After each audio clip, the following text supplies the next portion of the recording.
क्या कभी आपने सोचा है हम जीवन में इतना कुछ हासिल करने के बाद भी खुश क्यों नहीं होते हैं? क्योंकि हमें पैसा चाहिए, सफलता चाहिए, लोगों की तारीफ चाहिए, अपने हिसाब से सब कुछ चाहिए, लेकिन फिर भी मन के अंदर एक बेचैनी बनी रहती है। ऐसा क्यों? क्योंकि हम कर्म तो करते हैं, लेकिन कर्म के परिणाम को अपने हाथ में रखने की कोशिश करते हैं। और यही वजह है जहाँ भगवत गीता का अंतिम अध्याय हमें जीवन का सबसे बड़ा रहस्य समझाता है, जो कि 18वां अध्याय, जिसका नाम है मोक्ष संन्यास योग। भगवान श्री कृष्ण बताते हैं मोक्ष पाने के लिए दुनिया छोड़ना जरूरी नहीं है, बल्कि उस चीज को छोड़ना जरूरी है जो हमें भीतर से बांधती है। लेकिन वह चीज क्या है? आइए समझते हैं। अध्याय की शुरुआत में अर्जुन युद्ध भूमि में खड़ा होकर पूरी तरह टूट चुका था।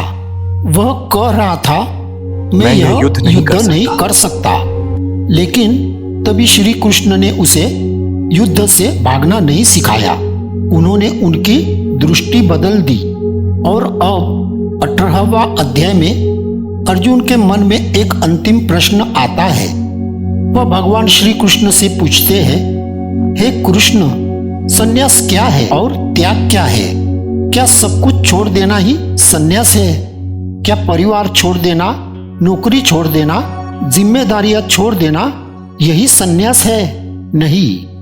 तब श्री कृष्ण कहते हैं, अपने कर्तव्य को छोड़ना त्याग नहीं है, बल्कि कर्तव्य करते हुए उसके फल की आसक्ति छोड़ देना ही सच्चा त्याग है। आज के इंसान का सबसे बड़ा तनाव एक छोटा सा उदाहरण देखिए। एक व्यक्ति नौकरी में मेहनत करता है, लेकिन उसके मन में हर समय चलता रहता है, क्या मुझे प्रमोशन मिलेगा और मेरी सैलरी और कितनी बढ़ेगी? क्या बॉस मेरी तारीफ करेगा? दूसरे मुझसे आगे क्यों निकल गए? यह सब बातें इंसान के दिमाग में होती रहती है। वह काम तो कर रहा है, लेकिन उसका मन परिणाम में फंस चुका है, इसीलिए काम करते हुए भी तनाव है। श्री कृष्ण कहते हैं, अपना कर्म पूरी ईमानदारी से करो, लेकिन अपने सुख को उसके परिणाम से मत बांधो। क्योंकि कर्म हमारे हाथ में है, लेकिन हर परिणाम हमारे हाथ में नहीं है। यह बात अगर इंसान सच में समझ ले तो जीवन का बहुत बड़ा बोझ हल्का हो सकता है। इसीलिए अपना रास्ता पहचानो। 18वें अध्याय की एक और बहुत महत्वपूर्ण शिक्षा है, स्वधर्म। इसका अर्थ है अपने स्वभाव और अपनी जिम्मेदारी के अनुसार अपना कर्तव्य करना। आज हम सबसे ज्यादा दुखी क्यों है? क्योंकि हम अपना जीवन दूसरों से कंपेयर करते हैं। कोई पैसा कमा रहा है तो हमें भी वही चाहिए। कोई विदेश जा रहा है तो हमें भी जाना है। कोई यूट्यूब पर सफल है तो हमें भी वैसा ही बनना है। लेकिन गीता कहती है, दूसरे का रास्ता देखकर अपना रास्ता मत चुनो। हो सकता है जो रास्ता दूसरे के लिए सही है वही आपके लिए गलत हो। इसीलिए खुद से पूछिए, मेरे जीवन का कर्तव्य क्या है?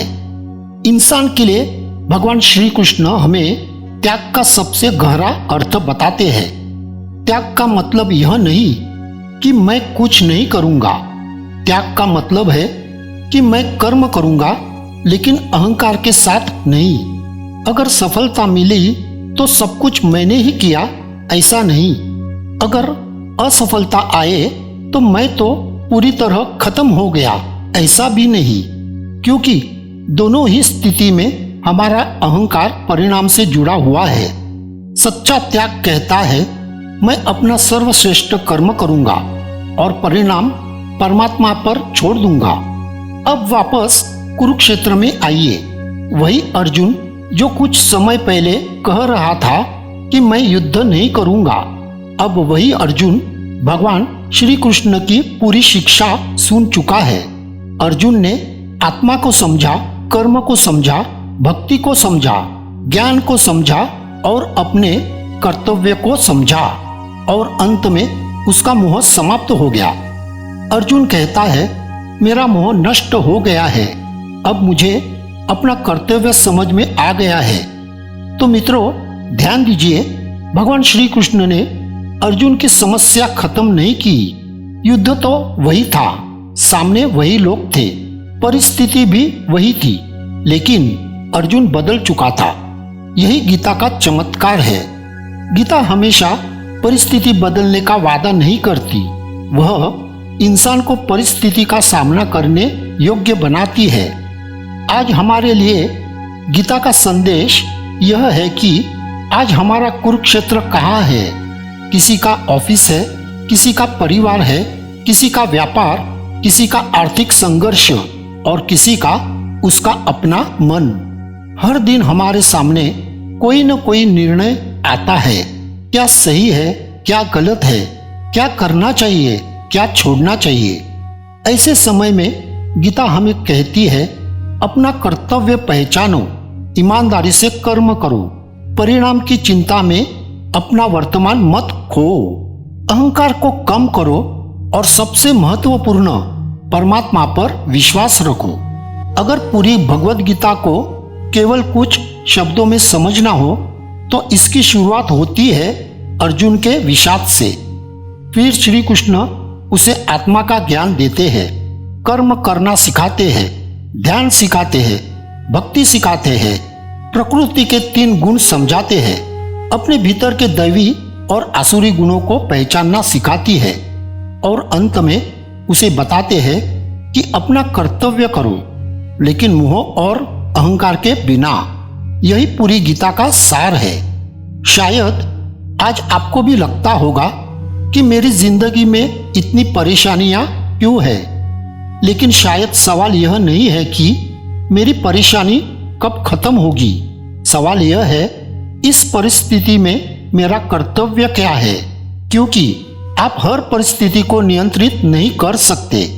हर इंसान को अपनी इच्छा के अनुसार नहीं बदल सकते, हर परिणाम अपने अनुसार नहीं ला सकते, लेकिन आप अपना कर्तव्य चुन सकते हैं, आप अपनी नियत चुन सकते हैं, आप अपनी दृष्टि चुन सकते हैं और आप यह तय कर सकते हैं कि परिस्थिति चाहे जैसी हो, मैं अपने धर्म और कर्तव्य से पीछे नहीं हटूंगा। यही अर्जुन ने सीखा और यही भगवत गीता 18वें अध्याय का मोक्ष संन्यास योग का अंतिम संदेश है। मोक्ष केवल दुनिया छोड़ने में नहीं, मोह छोड़ने में है। मोक्ष केवल जंगल जाने में नहीं, अहंकार से दूर जाने में है। और शांति सब कुछ अपने अनुसार करने से नहीं, जो हमारे हाथ में है उसे पूरी ईमानदारी से करके, जो हमारे हाथ में नहीं है उसे परमात्मा को सौंप देने से आती है। यही गीता है, यही जीवन जीने की कला है और शायद यही मोक्ष की शुरुआत भी है।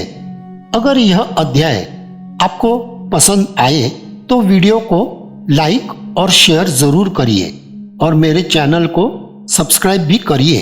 धन्यवाद। जय श्री कृष्ण। राधे राधे।